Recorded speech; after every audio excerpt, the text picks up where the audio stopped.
Today on TFL Bike, I'm going to show you why this Mercedes 2500 Sprinter van is a kick-ass vehicle for transporting motorcycles. Usually what we do on the channel when we're transporting bikes is we throw them into the back of a truck. And that works pretty well too, but the nice thing about a van is that it's an enclosed space. So let's get this monkey over to the back of the van. We'll go ahead and set up our ramps, and if you look in there, I've already got our Aprilia Tuareg loaded up in there. I loaded it first because it's the bigger, heavier, more unwieldy bike to get in there. So I thought I would go ahead and put that one in first. And that way I have the easier monkey to manage strapping down. What we use for ramps here at TFL Bike are these R Titan ramps. They're rated for 600 pounds each, which is enough for most bikes. It's enough for any bike that we own and any bike that we would ideally want to put into the back of a vehicle. Any heavier than that, and it would be doable, but definitely a bit of a pain.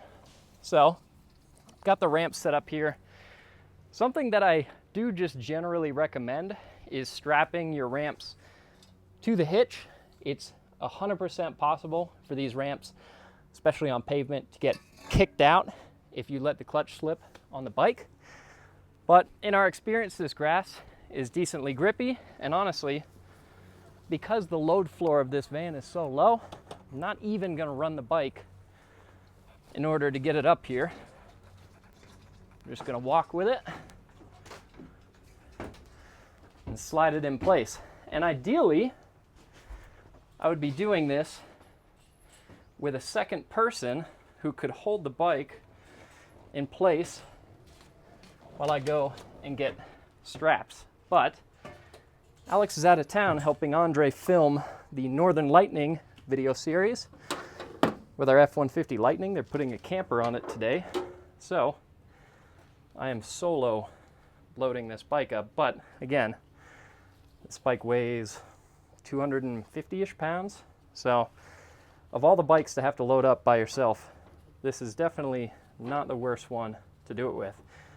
Now, the reason I'm loading up these bikes, other than bringing you guys this video showing you how a van works for transporting, is because Roman and Tommy are taking Tommy's monkey and our company Aprilia Tuareg up to the mountains.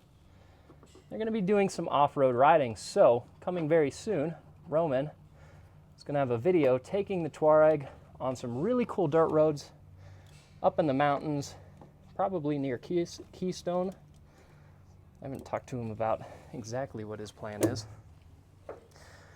So I'm getting them loaded up for him. And these straps that we use, these are called Rhino straps. The nice thing about these straps, and they don't pay us anything, but the good thing about them is that they're these closed loops right here. So if you go over a bump and your suspension compresses, there's no chance of this hook coming undone from the tie-down point and dropping your bike, which is 100% possible. I've seen it happen multiple times, and it's really not a good time, especially when you have two bikes side by side. One of your bikes is going to fall into the other. I've actually had one of my motorcycles catch another bike that fell over for exactly that reason on a trailer. Now, this is going to be the trickiest part of this. I wonder if maybe videographer Matt can extend one hand up against this tank to hold it in place. Nice, multi-talented. So really, the least ideal thing about loading bikes like this is what you're seeing right now. There's no middle tie down here in the back of the Sprinter. So what I have to do is I have to cross these straps over the tires of the other bike, and it's not ideal. There's one vehicle that we've tested which has, from the factory, a center tie down, and it's a really great thing to have. And some of the more spec'd out GM trucks, you can spec them with a center tie down, which is killer. That's awesome. because that way you don't have to do this awkward thing where you have straps crossing over bikes. But even doing it this way, though it's not ideal, it still works. You can still get two bikes in here, and just like that, this bike is nice and solid. This bike is nice and solid. I'm going to give them just a couple more turns, and I feel good about that. Another thing that's definitely important to do is once you're all strapped down, go ahead and close that handle, because this tab on the handle is what keeps this from letting go. So it's possible for this to slip out and for your strap to lose tension. I've not seen it happen a lot trailering, but in my free time, I do a little bit of slacklining, and I've been walking on a slackline that didn't have the handle locked down, and one moment I was walking on it, and then the next moment I was standing on the ground because it popped out from under me. So this just makes sure that there's no way that this can come loose, and now this bike is good and solid. Super impressive, this Sprinter van, and there's a lot of other vans on the market that would do the same thing. Tons and tons of payload here. We actually loaded up our company's diesel tractor, small tractor, but we loaded up, strapped down, and pulled a tractor in this. And the video on that is coming up this weekend on our TFL off-road channel. So cool thing about a van, it does a lot of what a truck does, and like I was saying, it does it enclosed. So nobody can jump in there and mess with your bikes. It's impossible basically for them to steal it unless they break open the doors. And then there's plenty of room to chuck the ramps in here, and yeah, you don't have to worry about strapping, well, you should probably strap down your ramps because you don't want them to slide into your bike, but you don't have to worry about anybody stealing anything. It's a nice solution.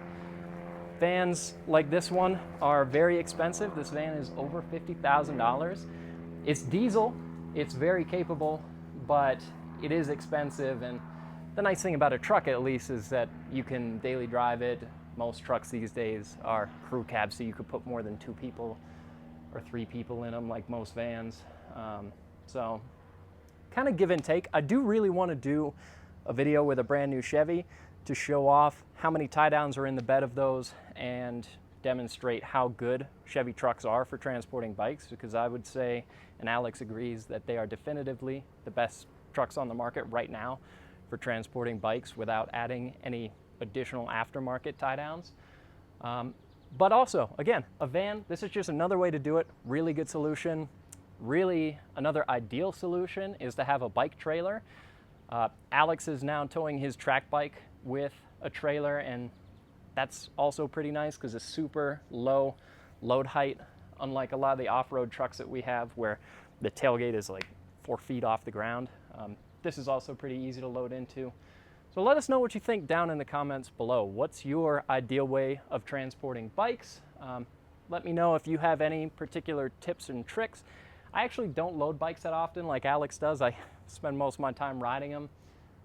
So I'm not necessarily like the foremost authority on doing it, but this is how we usually do it. I'll probably throw another strap going forward around the back tires of those just so they can't hop going over any bumps. But yeah, just like that, those bikes are stable in there, ready to go up into the mountains for Roman and Tommy to enjoy. So drop us a comment down below, and we'll see you guys in the next video.